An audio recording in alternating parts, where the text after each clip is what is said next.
Good evening students, welcome to my YouTube channel mathematics with अवीगर। स्वागत है students आपका मेरे चैनल पर। आज का अपना इंटीग्रल का क्वेश्चन है, आपको इंटीग्रेट करना है e की पावर 2x मल्टीप्लाई में दे दिया sin x। ठीक है, इसे आपने करना है इंटीग्रेट x के रेस्पेक्ट में। सो स्टूडेंट्स, दो फंक्शन x के मल्टीप्लाई में दे दिए हैं तो आपको क्वेश्चन को देखते ही माइंड में आना चाहिए प्रोडक्ट रूल। इंटीग्रेशन का प्रोडक्ट रूल क्या बताया था मैंने आपको, याद है? अगर आपने वो वाला लेक्चर नहीं लिया है so students don't worry, lecture का लिंक आपको मिल जाएगा डिस्क्रिप्शन बॉक्स में। इस वीडियो के डिस्क्रिप्शन बॉक्स में मिल जाएगा उस लेक्चर का लिंक जिसमें हमने प्रोडक्ट रूल पढ़ा था। ठीक है, वहाँ से आप लोग देख सकते हैं। फिर भी अगर हम आज यूज़ कर रहे हैं तो पता तो होना चाहिए। तो देखो, मैंने आपको बताया था अगर दो फंक्शन x के, जैसे कोई फर्स्ट फंक्शन होगा कोई सेकंड फंक्शन होगा, x के दे दिए और कह रहा है इंटीग्रेट करो, तो क्या होता था फॉर्मूला?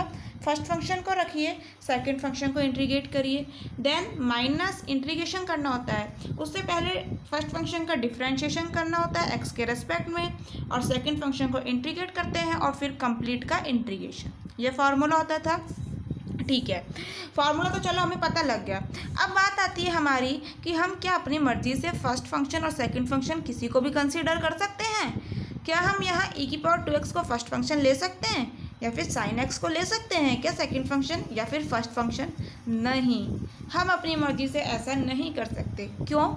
तो स्टूडेंट्स, जो कारण था उसका आपको मिल जाएगा उस वीडियो में, वहाँ से आप लोग समझ सकते हैं। चलो वहाँ से समझ लेंगे, बट ये तो बताइए कि फिर डिसाइड कैसे करें। तो फिर मैंने आपको बताया था स्टूडेंट्स आई लेट, याद है आई लेट के बारे में? क्या था आई लेट? क्या होता था ये आई लेट? आई का मतलब होता था इनवर्स, एल का मतलब लॉगरिथम, ए का मतलब अलजेब्रा, टी का मतलब ट्रिग्नोमेट्री, ई का मतलब एक्सपोनेंट। तो स्टूडेंट्स, जो भी इनमें आते हैं ना, इनके एग्जाम्पल हैं उस वीडियो में ही आपको मिल जाएंगे, वहाँ से समझ लीजिएगा। ठीक है, आज आपको क्या दिया है स्टूडेंट्स? साइन एक्स दिया है, यानी कि ट्रिग्नोमेट्री दिया है, और फिर दिया है ई की पावर 2x, ई यानी कि एक्सपोनेंट दे दिया। इससे हम कैसे डिसाइड करेंगे कि फर्स्ट फंक्शन या सेकंड फंक्शन किसे लेना है? तो इन दोनों में पहले कौन सा आ रहा है, ट्रिग्नोमेट्री पहले आ रहा है या एक्सपोनेंट? ऑब्वियसली ट्रिग्नोमेट्री पहले आ रहा है, तो बस फर्स्ट फंक्शन ट्रिग्नोमेट्री को लेना है और सेकंड फंक्शन एक्सपोनेंट को। फर्स्ट फंक्शन ट्रिग्नोमेट्री को लेना है और सेकंड फंक्शन एक्सपोनेंट को। फर्स्ट सेकंड पता लग चुका है, फार्मूला भी है, तो इंटीग्रेट कर देते हैं। क्या हो जाएगा इंटीग्रेशन? फर्स्ट फंक्शन को रखिए, सो स्टूडेंट्स फर्स्ट फंक्शन को रख लिया, सेकंड फंक्शन को इंटीग्रेट कर दीजिए। सो इंटीग्रेशन करना है e की पावर 2x का, minus integration bracket, first function का करना होता था डिफरेंशिएशन, सो d/dx करना है sin x का, सेकंड फंक्शन को इंटीग्रेट, सो e की पावर 2x को इंटीग्रेट और फिर कंप्लीट का इंटीग्रेशन। यही फार्मूला था अपना। सो क्या आ जाएगा? Is equal to sin x। ठीक है, e की पावर 2x का इंटीग्रेशन क्या हो जाएगा? e की पावर 2x, और फिर x के कॉफिशिएंट को डिवाइड करना होता था। x का कॉफिशिएंट क्या है? 2। स्टूडेंट्स, ये सब चीज़ मैं आपको क्या बता रही हूँ, देखो आपको समझ नहीं आएगी अगर प्रीवियस लेक्चर याद नहीं है तो। देखिए, मैंने आपको बताया था इस टाइप के सारे फार्मूलाज। e की पावर ax प्लस b, यानी कि e की पावर x का तो हम सभी जानते हैं e की पावर x होता है इंटीग्रेशन, बट मैंने कहा था x की जगह लीनियर फंक्शन दे दे, यानी कि ax प्लस b दे दे। लीनियर फंक्शन मतलब कि जहाँ x की पावर 1 है ना, जहाँ x की मैक्सिमम पावर, जिस इक्वेशन में x की मैक्सिमम पावर 1 होती है उसे हम लीनियर फंक्शन कहते हैं। इस ax प्लस b इक्वेशन में x की मैक्सिमम पावर 1 है ना, तो इसका मतलब ये एक लीनियर फंक्शन है। ठीक है, तो मैंने आपसे कहा था अगर e की पावर में लीनियर फंक्शन दे देता है तो उसका इंटीग्रेशन क्या होता था? e की power ax plus b upon में x का कॉफिशिएंट जो कि a है। आज क्या है? e की पावर 2x, a की जगह तो 2 दे दिया और b की जगह आपको कुछ नहीं, मतलब 0 दिया है, तो इंटीग्रेशन क्या हो जाएगा? e की पावर 2x, यही टर्म तो एज इट इज़ आती है ना, तो e की power 2x as it is आ गई। ठीक है, इस तरह से समझ लो। अपॉन में आता है a, यानी कि x का कॉफिशिएंट जो कि 2 है। ठीक है, माइनस इंटीग्रेशन साइन x का डिफरेंशिएशन क्या होता है स्टूडेंट्स? cos x। e की पावर 2x का अभी अभी इंटीग्रेशन करा, e की पावर 2x/2, और अब कंप्लीट का इंटीग्रेशन करना है हमको। ठीक है, तो आपके पास क्या आ चुका है? e की पावर 1/2 e की पावर 2x, और आपका यहाँ साइन एक्स। ठीक है, -1/2 को इंटीग्रेशन से बाहर ले लेते हैं, इंटीग्रेशन में बचा e⁻²x और आपका cos x और dx।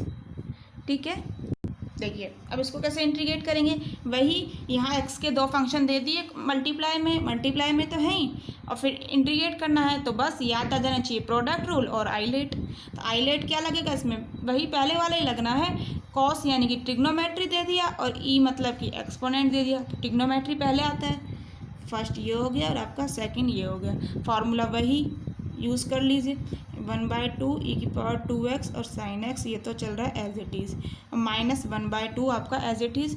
अब लगा लेते हैं अपना ब्रैकेट और इसे करते हैं इंटीग्रेट। तो इसे अलग से इंटीग्रेट कर लेते हैं, यहाँ वैल्यू पुट कर देंगे जिससे कि हमें इजीली चीज़ें समझ आए।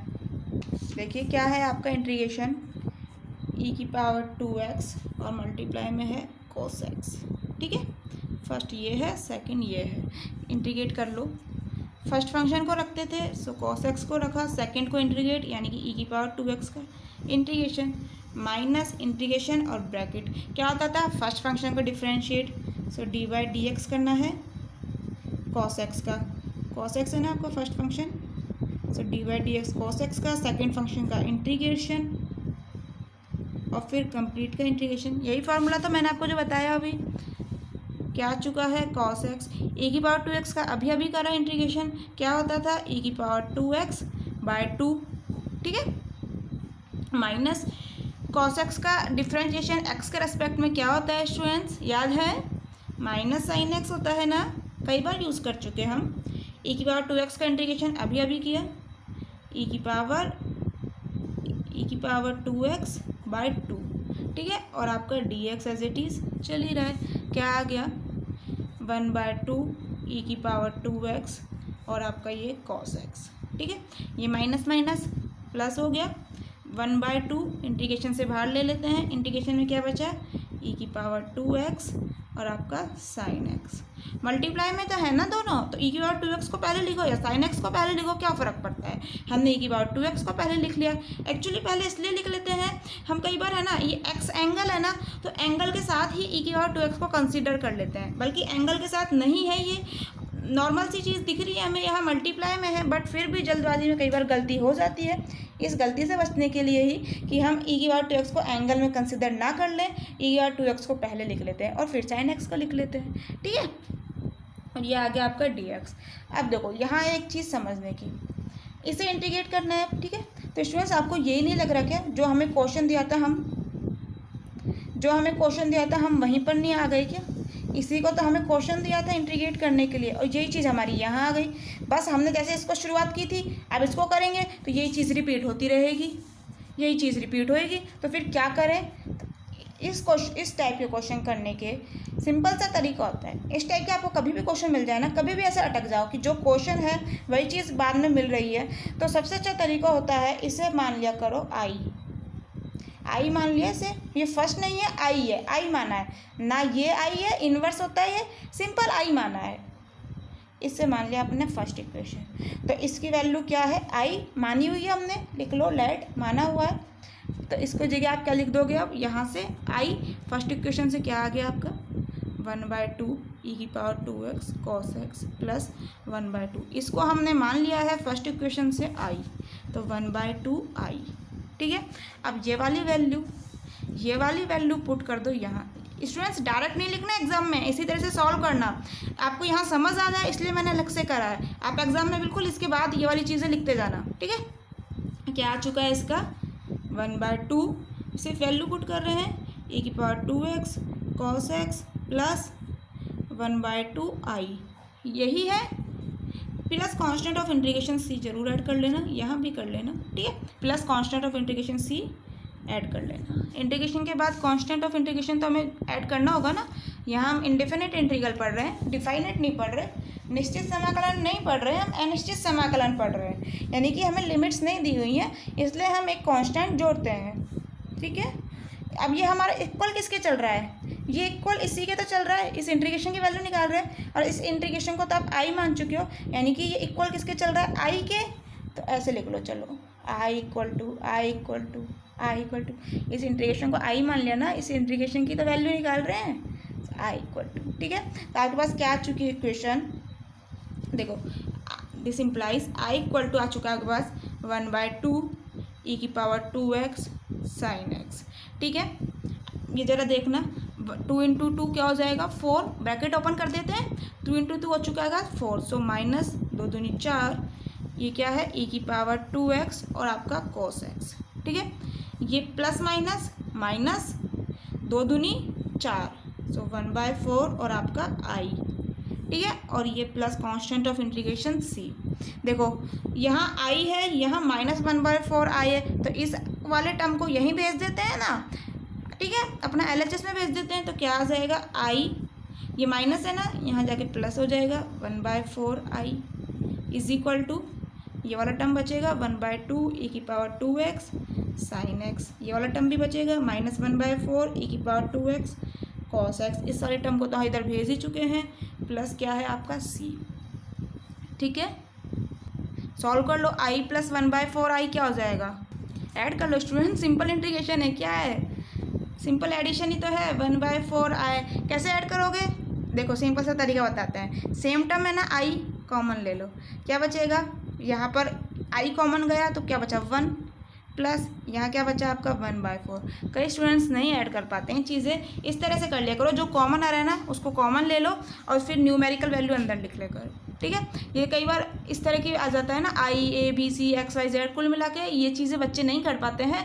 तो सिंपल सा तरीका होता है, जो भी आपको दिया हुआ है ना अल्फ़ाबेट, उसे कॉमन ले ले करो, जैसे अपने यहाँ i है कॉमन ले लिए, यहाँ क्या बचा 1 प्लस आपका 1/4, अब 1 प्लस 1/4 को तो हम न्यूमेरिकल वैल्यू से ऐड कर ही सकते हैं इजीली, क्या आ जाएगा 4 एलसीएम लेंगे, ऊपर क्या आ जाएगा 4 + 1, क्या आ गया 4 और 1 5, क्या आ गया स्टूडेंट्स, आए तो बाहर चल ही रहा है, 4 और 1 5, 5/4, तो आपको ऐड करने पर क्या आ गई वैल्यू स्टूडेंट्स 5/4 आई, क्लियर। अरे आई को मल्टीप्लाई कर दो, अब तो ब्रैकेट ओपन कर दो, 5/4 आई, तो क्या आ चुका है इसको ऐड करने पर अपना, दिस इम्प्लाइज 5/4 और आपका आई इज इक्वल टू क्या आ चुका है स्टूडेंट्स 1/2 ई की power 2x sine x minus 1/4 ई की पावर 2x और आपका यहाँ cos x और प्लस c, ठीक है।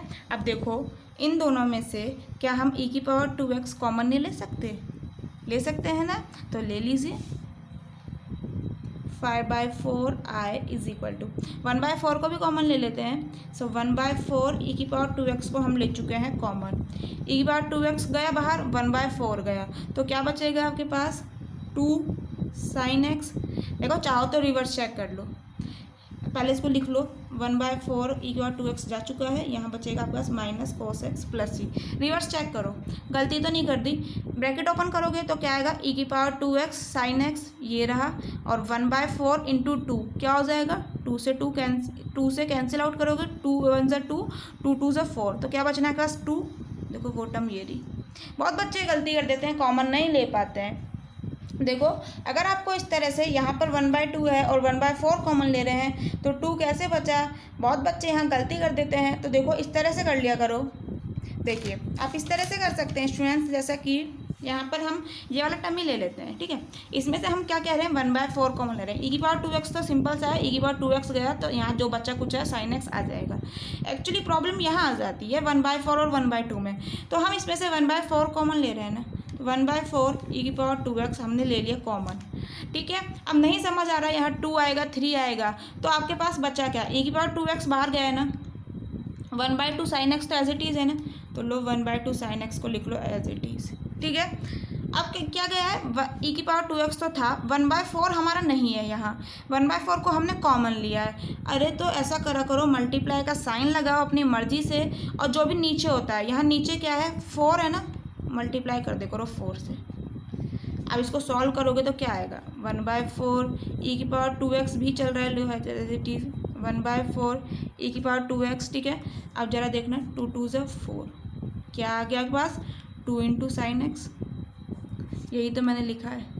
बहुत बच्चे यहाँ गलती कर देते हैं, ये सॉल्व नहीं कर पाते हैं। अब देखो सिंपल सा है, एक एग्जांपल और ले लेते हैं, जैसे आपको दिया हुआ है 1/3 cos x, ठीक है, और प्लस में आपको दिया हुआ है 1 बाय, इस तरह से ले लो, जैसे 6 ले लेते हैं, ठीक है, और cos x ही ले लो। चलो cos x तो आप इजीली सॉल्व कर लोगे, ये तो शायद इजीली सॉल्व कर लोगे। cos x गया तो 1/3 + 1/6, ये तो आप इजीली सॉल्व कर लोगे। cos x को कॉमन लेकर आप 1/3 + 1/6 को ऐड कर लोगे, ठीक है। बट इस तरह से मत करो। हम क्या कह रहे हैं, सिर्फ आपको कॉमन लेना सिखा रहे हैं। बिल्कुल आप कर सकते हो, लेकिन आपको जो चीज़ यहाँ सिखा रही हूँ वो सीखना। जैसे हम यहाँ ले रहे हैं 1/6 को कॉमन और cos x को भी कॉमन ले रहे हैं, तो 1/6 cos x यहाँ तो पूरा गया, यहाँ तो आपका बच गया +1। बात आती है यहाँ की, cos x कॉमन गया तो cos x तो चलो ख़त्म हो गया, लेकिन यहाँ हमारा 1/3 है, यहाँ 1/6 है, तो हम क्या लिखें यहाँ पर समझ नहीं आ रहा। यही कंडीशन बन रही है, यहाँ 2 था, यहाँ 4 था, क्या लिखे यहाँ हमारा समझ नहीं आ रहा था। तो वो चीज़ समझाई हमने। क्या करना होता है, क्या करना होता है, यहाँ 1/2 लिखा था ना, उससे एज इट इज़ लिखा था, और जो हमने कॉमन लिया था उससे मल्टीप्लाई कर दिया था। तो यहाँ पर 1/3 cos x तो गया, 1/3 बचा है ना, एज इट इज़ लिखा। मल्टीप्लाई का मर्जी से साइन लगा लिया। फिर क्या करते थे, जो नीचे लिखा है उससे मल्टीप्लाई, 6 लिखा है नीचे, 6 से मल्टीप्लाई, 3 दूनी 6, क्या आ गया आपका 1/6 cos x ब्रैकेट में 2 + 1, 2 + 1 3 हो चुका है, तो 3 से फिर कट जाएगा, 3 दूनी 6, तो क्या आ जाएगा cos x/2। अरे वैसे ऐड कर लो, cos x बाहर लोगे ना, cos x तो है ही, 1/3 + 1/6 क्या होगा, 6 एलसीएम लोगे तो फिर ऊपर क्या आ जाएगा, 2 + 1 3/6, 3 × 3 3 दूनी 6, 1/2। समझ आया स्टूडेंट्स। कुल मिला के यहाँ आप वैसे सॉल्व कर सकते हो, इस तरह से मैं आपको बता रही थी, इस तरह से कॉमन लेने वाली चीज़ें समझ आई। तो स्टूडेंट्स समझ आ चुका है आप लोगों को। अब देखो यहाँ क्या आ जाएगा, अब देखो ये मल्टीप्लाई में है, 1/4 e⁻²x कंप्लीट के मल्टीप्लाई में, सो 4 से 4 कैंसिल हो गया। मैं क्यों कह रही हूँ मल्टीप्लाई में, इसलिए कैंसिल हो गया। कई बच्चे गलती कर देते हैं, इस 4 से ये वाला 4 कैंसिल कर देते हैं। अरे कैसे कर दोगे, यहाँ 1/2 भी तो है, इसीलिए मैंने कॉमन लिया था। मल्टीप्लाई में होती है ना चीज़ें जब कैंसिल होती हैं, ठीक है। यहाँ पर आप कैंसिल नहीं कर सकते, यहाँ पर ये भी तो ऐड हो रहा है आगे, ठीक है।